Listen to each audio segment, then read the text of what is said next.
That was, I mean, that, I think he Trying to move the project along. I appreciate it. had a compound up there or whatever. Well, not, I mean, I think it was a combination of, If you let me, I would. Testing 1 2. Check 1 2.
Michael Boyd, Here. Timothy Connor, Here. Jack Corbett, Mike Goodman, Laureen Cornell, she's excused, she's notified us, Mark Langella, Here. Anthony Lombardo. Here. We have a quorum. Thank you. Okay, would everybody rise for a pledge of the flag? Pledge allegiance to the flag of the United States of America and to the republic for which it stands, one nation, under God, indivisible.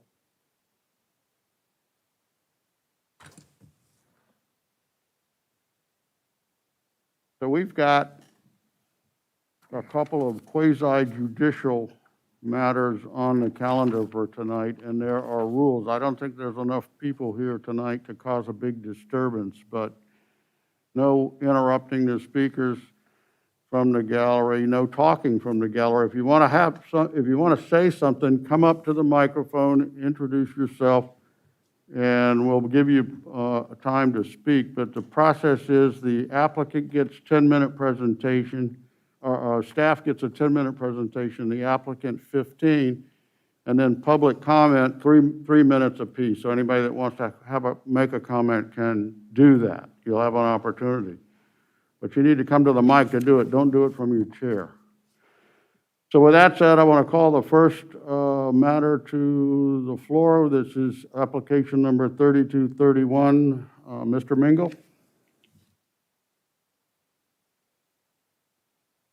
Looks like I'm having an issue here with PowerPoint. Hang on just a second, Mr. Chairman. Mr. Chairman. Do we have disclosures to make? That could buy me time. Did y'all already do those? What? Disclosures. Oh, I'm sorry. Yeah, since it's quasi-judicial, it needs ex parte disclosures. Anybody had any communications? Seeing none, we can move forward. Now, Mr. Mingo. Looks like I'm not going to be able to use the PowerPoint here, so I apologize for that. I'm going to be using the, Adam, I can come down and take a look at it if you okay, that may help. Thanks, Carlos. So the subject property is within the Flagler by the Sea Mobile Home Park. We've had one of these come up previously, a couple of, I think maybe even 2 times. And so this one, not unlike the previous applications, home occupation.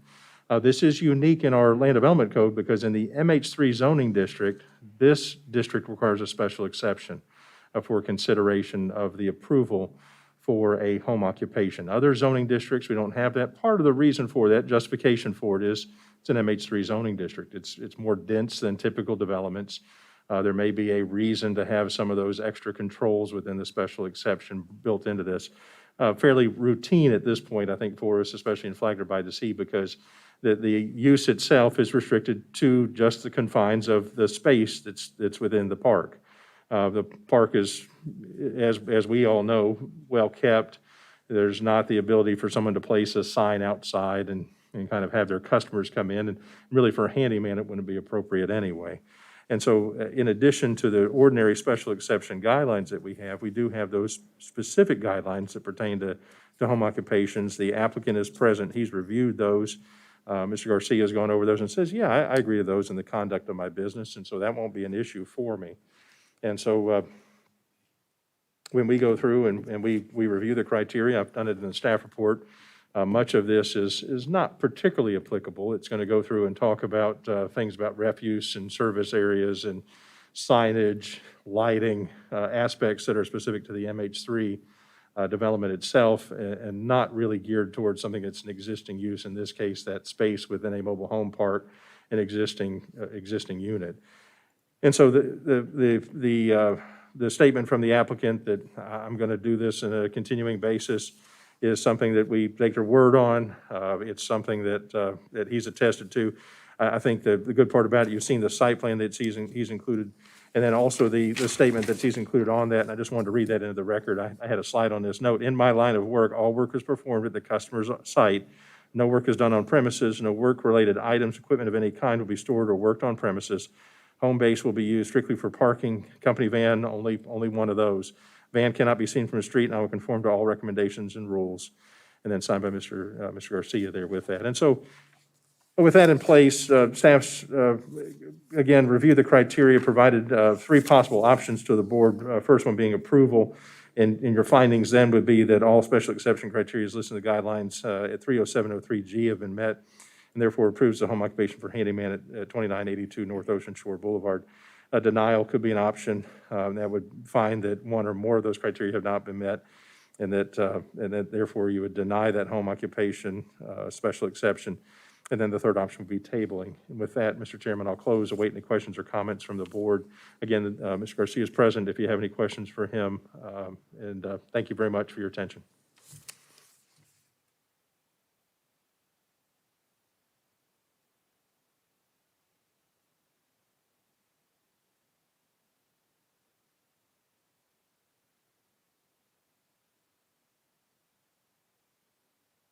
No, I think I hit all the high points there, and it just would have been, what I included in the presentation and the PowerPoint were the graphics from the staff report, along with the recommendations, so I think we're good to proceed if you're open for that.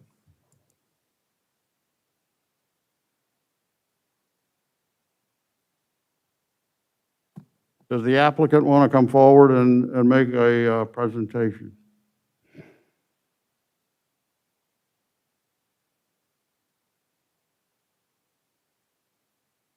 State your name and your address for the record, please. My name's Armando Garcia, 2982 North Ocean Shore Boulevard, Flagler Beach, 32136. Thank you. Been doing this kind of work for over 35 years. I've had this company for 26 years. Nothing's changed. Everything's always the same. Like I stated, it's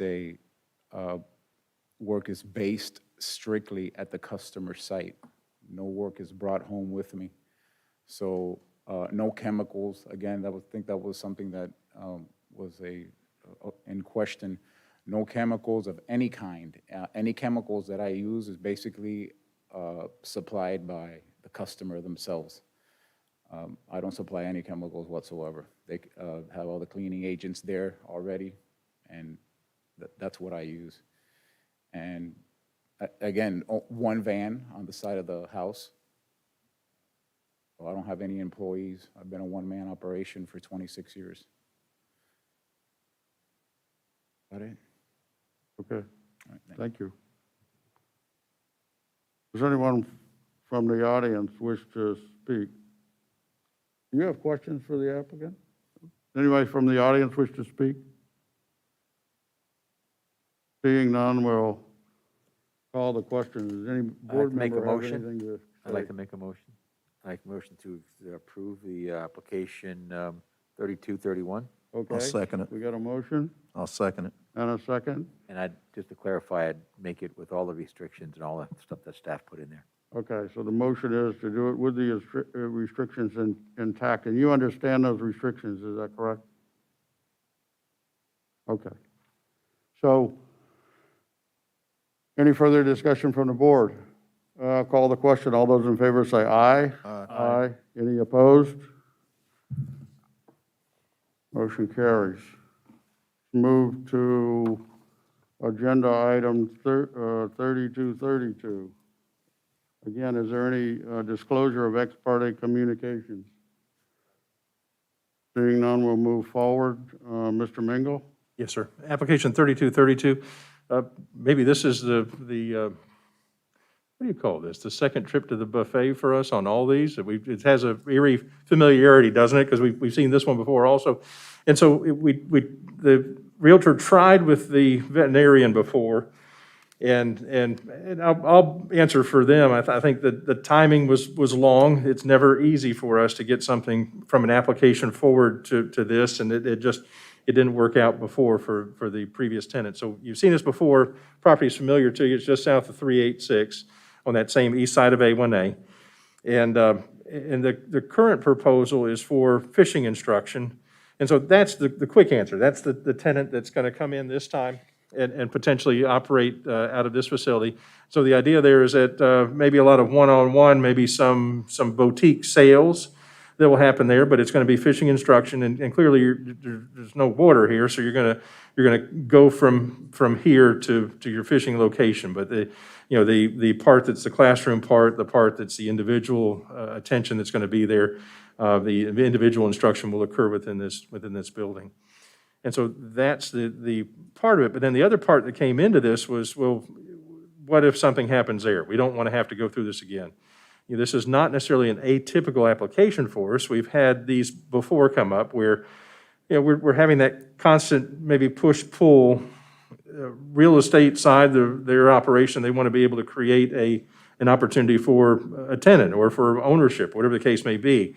And zoning then, the limitations within the RC zoning district says, well, that's nice. Your first and foremost use here is a home. Your special exception use is that commercial operation. And from that list, that menu, you're to pick your menu items instead of maybe picking the entire, again, I guess, the buffet. And certainly, I'm an advocate of form-based codes. I know we don't have one quite yet, but the theory with the form-based codes is you have the box. Does it necessarily matter what goes in the box because the box doesn't change? I could put the metalsmith, I could put the, I don't know what the most obnoxious, the tannery into the box. And as long as on the outside, you don't know what's happening in the box as an adjacent neighbor or as the government, should we really even care? Again, not analogous to this situation, but I will submit that I think the RC uses that are listed were chosen with that intent in mind, that they were of such a nature, such a typical level as being more often described as your neighborhood commercial, your C1 type uses, your office commercial, and that's how that section is described. Now, in that listing, though, we do go a little further. We go into boutique retail with a square footage limitation that's provided in there on your square footage of your unit. And the idea there is it's something that's not going to be a very high traffic generator. Restaurants, maybe without drive-through. You're starting to push that limit. Banks traditionally had been very high generators. I think we all know intuitively limitations that we have in our code. You just don't do a whole lot of banking anymore at banks. If you're like me, I go to the ATM when I need cash. I may not even go there. I may go to Publix. I may go to some other place that's closer to me than going to the bank. If I'm going to the bank, I'm going for, usually there's a problem and something I can't fool with online. And so we've got these limitations that maybe are appropriate in the context of the special exception for us to come back and say, well, that's a bridge too far. Out of this list of uses that are here, which uses are we comfortable then allowing in a blanket sense and allowing someone then that if you meet these parameters, you can do this use. And then these other uses, though, aren't in that setup. Doesn't mean they're prohibited. It just, to me, it means that it's something that we're not comfortable in saying on a blanket basis that we're authorizing that use and you don't have to come back. So the idea is today, out of this list of uses, my challenge, my preamble to the board is look at what's there, look at what we put into our report, look at what's been requested. There's actually 3 different sets here, I think. What the applicant's requested, maybe 4. What the LDC allows, what the applicant, and that's pretty close to what the applicant's requested. What I've put into the staff report is what my recommendation is, and then what Scenic A1A Pride has come back and said. And so you have that as your mix. I've gone through and I think I've added some conditions that I think are appropriate, and I'll see if I can get to that here on the screen. And so in the mix, I've gone through and listed some specific uses that borrow heavily from what we have in the code right now. But then the limitation that I think is the key limitation are the 2 that we constantly have in our minds: parking and the capacity of septic tanks. And to me, those are the limiting factors. And if I'm going to look at these, again, assuming that these uses are all going to be relatively small traffic generators, relatively small uses, I'm trying to strike that balance where I'm allowing the economic pursuit. I'm not having somebody come back in and having to wait 3 months. So I have that tenant that comes in, and hopefully they won't need that because these folks are going to be the tenants for years, not for months. And so that with the hope that instruction use is going to be the one that's going to be the use, but then also the fallback position for the owners where they've got some utility. So here's the recommendation from staff. If there's 3 possible options, 4 if you factor in A1A. The option for approval, criteria have been met. Special exception runs with the land. Approved special exception uses are those listed from the LDC: business and professional offices, professional consultants, medical and dental offices. This text is identical to what is included in the LDC. Tax consultants or tax experts, banks without drive-through, veterinarian without boarding, which is the similar, it's the same use we had before. We wanted to restate it so that if we did have that view that what is now done is undoing what has been done before, then we want to include it this time. Travel agency, florist, restaurant. And so this time I've looked at it and I said, okay, maybe this is a small building. If they do something different, if they want to come in later, they could amend this, but this, to me, is the limitation we should put on that, walk-up window or takeout only. So intentionally, I'm keeping that trip generation down. It's going to be restricted to just that parking, and also hopefully I'm not overtaxing the septic system with that. And this is similar to what we've had in others, where we've had, I think it was a windowed takeout pizzeria that was in the Marandino Minna building when we had a similar operation. And certainly if they have a couple of chairs for waiting, we're not going to say anything about that. Or maybe even a table outside. That's, a table versus 5 tables or 10 tables is much different. Artist gallery, artist studio, jewelry store, dry cleaners, drop-off only, no plant, all again identical to what's in the land development code. Barber shop, beauty shop, and day spa. Private school. This is where also I think I'm trying to come in and say, okay, I want to limit that number of students, so maybe less than 25 students is what I've come back with. I think A1A comes back and says make it 10. School of instruction such as pottery, martial arts, dance, and acting. And so that differs from the private school, where private school is intended to be instructional as far as grade school or something there as far as an educational pursuit that's then your academic pursuits versus these school of instructions, which are more related to hobbies or trades or whatever the case may be. Retail store, again, that language being identical to what we have in the land development code. Similar uses to those that you'd come back and get another special exception. So that's kind of without saying, but I left 17 in there. BTR will be required prior to initiating any use. And then this, I think, is the controlling factor that's there. And no genius to this design, certainly subject to your comments on this. All uses of the subject property shall be limited in use, area, and/or occupancy determined at the time of our business tax receipt application submittal based on the more restrictive of provision of minimum required off-street parking spaces of proposed use or on-site sewage disposal system capacity, and then subject to review permit by the Flagler County Environmental Health Department. Keeping the landscaping maintained in perpetuity, signage limited to that which is typically found in the C1 district, on-street parking adjacent to A1A not permitted, and then driveway connection including any modification. So if you change that permitted use, you may have to go and do something to your driveway, all subject to permitting by FDOT. The recommendation or the possible option for denial, similar to what we had in the previous item, this would be that the guidelines are not met, and then tabling could also be an option if you feel that I've left something out. You do have that letter from Scenic A1A Pride that I've included within your packet. That's dated October 26th. They did review that. Ms. Hoskins went and made her presentation, and you have their recommendation. And then also you have provided that email to you from them as a supplement that says, yeah, we still have that objection on some of these uses. And I'll offer my suggestion. I think that I've addressed it adequately, and certainly will leave that to you to determine if you feel otherwise. Again, the applicants present, both Ms. Hoskins and also the operator of, and let me go down to the site plan for this so you can see what the operation is that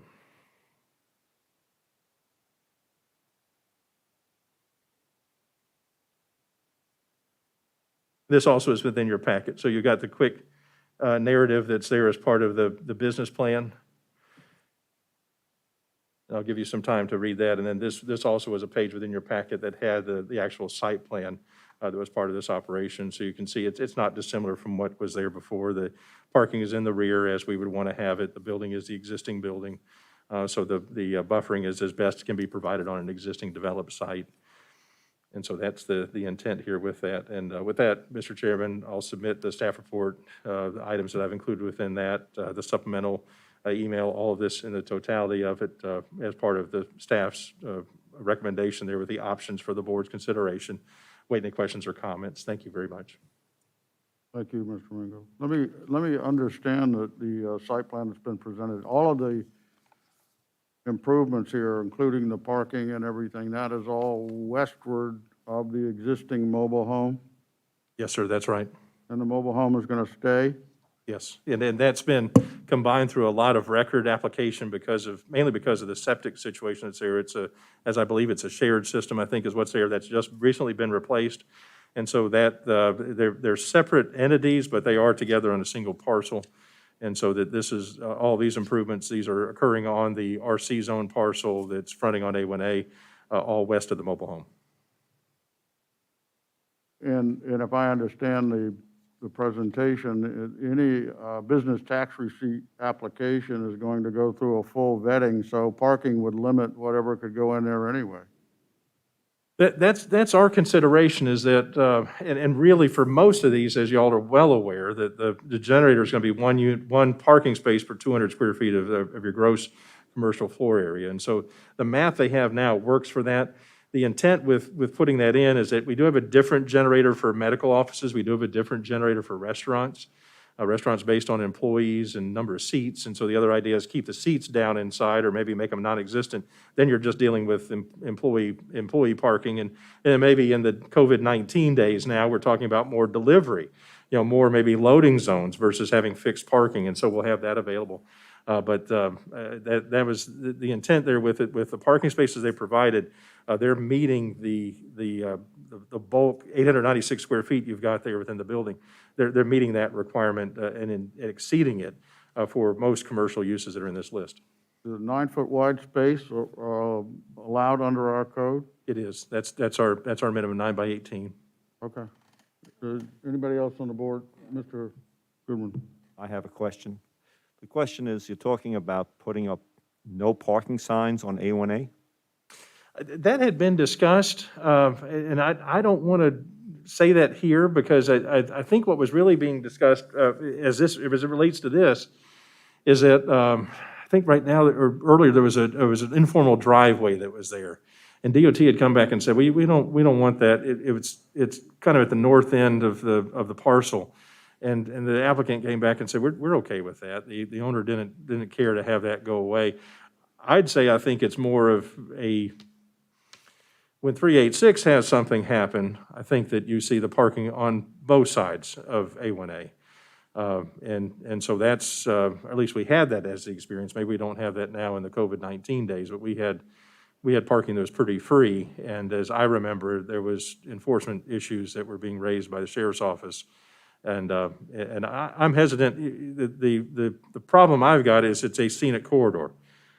I want to change behavior. I don't want to throw up a bunch of signs. And so if it's an enforcement effort that can be done to tell people, by the way, this is a right-of-way, you're not supposed to park here because it's a road, then that's something I think that should be done. It doesn't relate to this, so for my preaching as the tangent, it's not related to this application as much as I think it's safe to say it's ancillary uses, it's ancillary effects from adjacent uses that are affecting, that have been historically affecting this parcel. And so I'd like to say, back to your question, I'm not saying no parking signs. That wouldn't be my determination. It'd be DOT's anyway. Right. But if it's left up to me, that's visual trash, it's visual clutter. But if that ends up being something that's got to be there in order for the sheriff's office or highway patrol to enforce no parking, then yeah. And if it ends up being that that's the case, I've got no opposition to that. The only problem is once you set the precedent of putting up a sign there, you might as well continue all the way up and down A1A. And you'll see, I'd say that quick, but then you'll see that, I think they're already on the west side of this. I thought they were there, and then I think when we get down to Bing's, I think we had some areas where we had them there because we've had some issues before. You're saying, no, I thought we had them up. Maybe we take them back down again because you can imagine, every time you put it up, the other part you do is you're creating a nuisance for the maintainers of the right-of-way. It's hard for us or whoever is doing the mowing to mow around it. It's visual blight, but it's also somewhat dangerous because it's a vertical stick that somebody can drive into, or that it's not good all around. But understood. Any other questions for staff? Would the applicant like to come forward and make a presentation?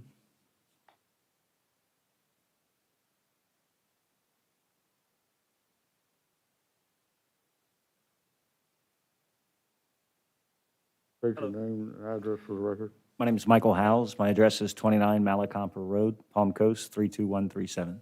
Thank you. Good evening. My name is Patricia Hoskins, and I am a realtor representing the owners of this property. Pretty much everything is explained already about the purpose of the petition. I just, unfortunately, last time, it took some time for the veterinarian and for me to be able to go through all the proceedings, and he was unable to wait. So we lost that opportunity. So with that, then I think that it was a better option to kindly request a list of everything that is allowed in that particular property.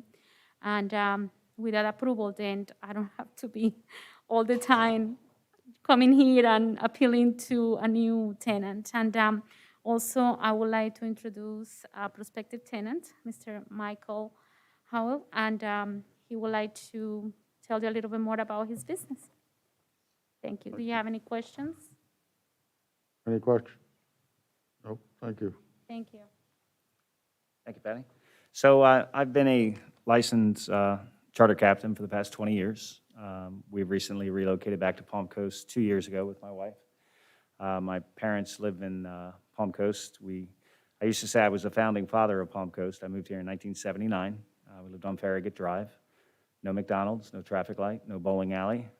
How we survived, I don't know, but we did. And I've recently returned back about 2 years ago. I'm operating a small business out of my home currently, and in addition to that business, I am, again, a licensed charter captain. My business has grown exponentially with the opportunity to continue to take parties out on the Atlantic Ocean and the Intracoastal side for fishing.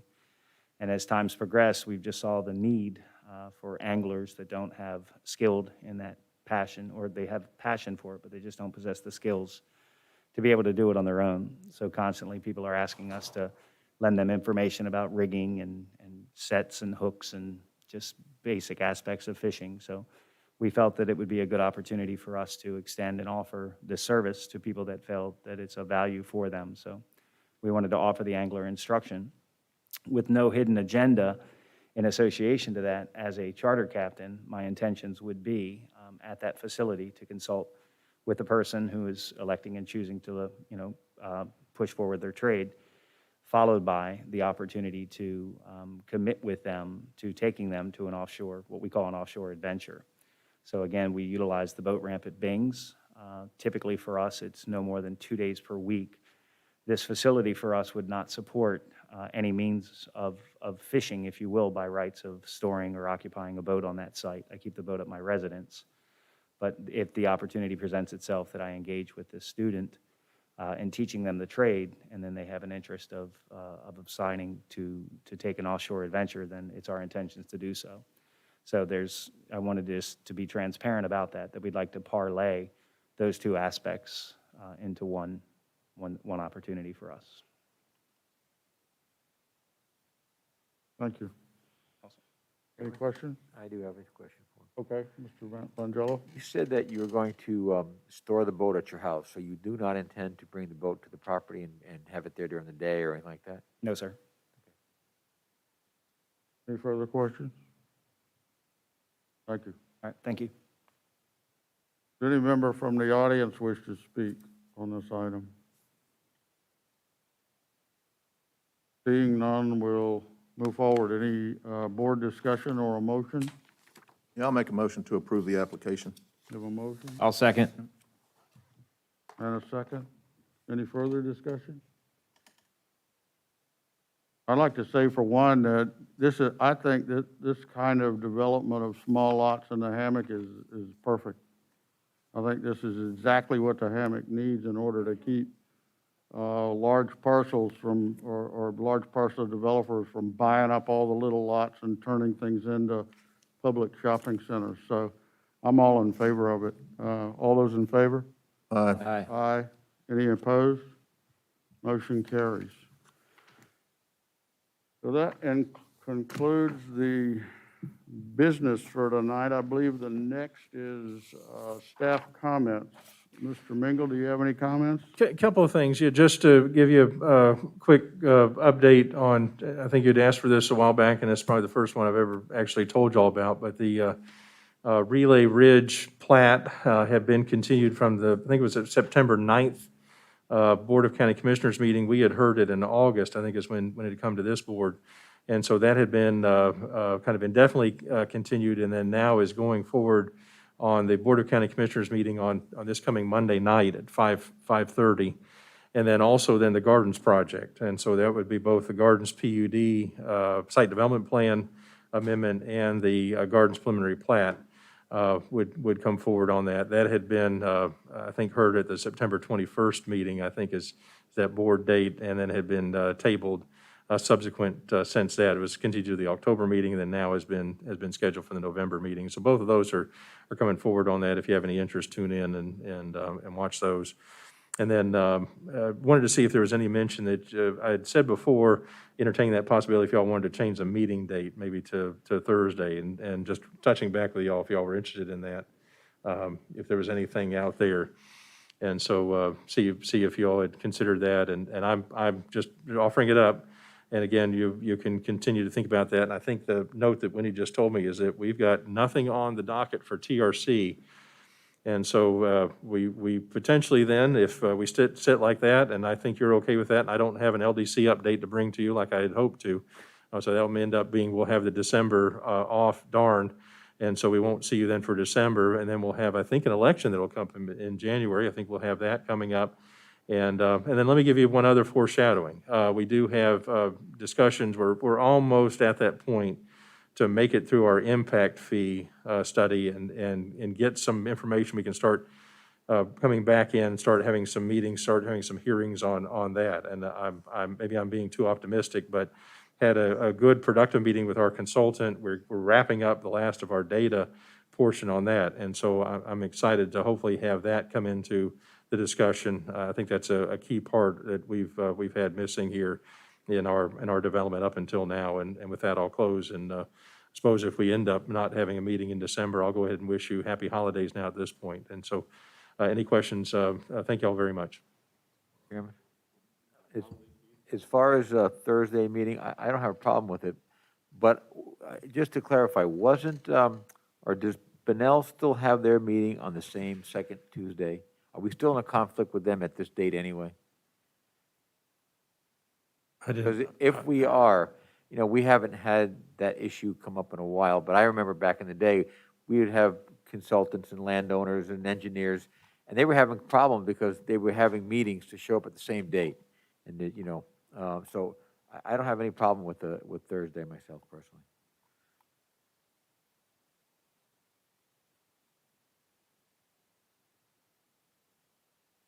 I was going to see that it looks like theirs is the third Tuesday, at least upcoming looking at their calendar quickly, November 17th is, I really hate, I think y'all have heard that from me before, maybe hate's a strong word, but to never say never. I don't want to depend on what's out there on what I'm reading, and then it often when I do something without thinking, then I do the wrong thing. So if Mr. Goodman said that Thursday doesn't work for him. that's a good answer. So thank y'all very much for your consideration. Appreciate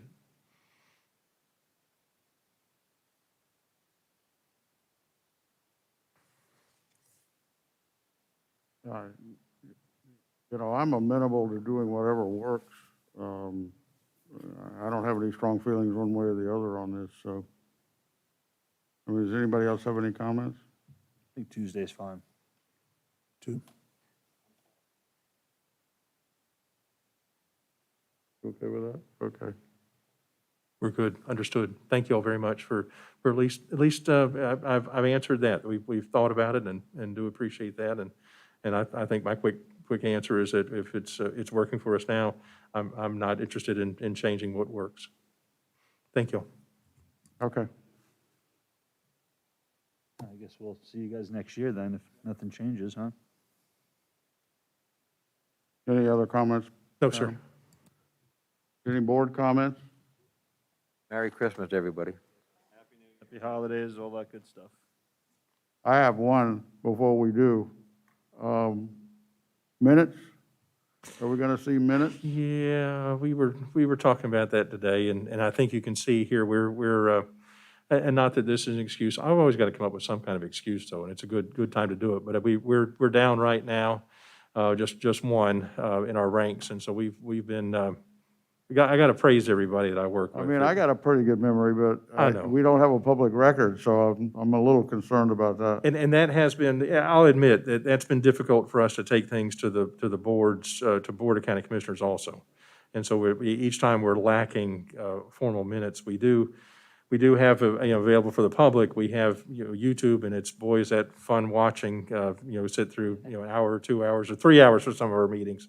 But I agree with that we'll put some time into it, and I do appreciate y'all being patient with us on that. We're now, I think the last set of minutes we may have taken were February or probably right before COVID-19, probably was February, maybe in the last set of minutes that we brought forward. It's And been a so while. luckily, we have 2 or 3 of those meetings got canceled, but we'll get back on it. Okay. Ma'am, you're the only member of the audience to make comments. Do you have any comments to make? Then I will entertain a motion to adjourn. So moved. All those in favor? Aye.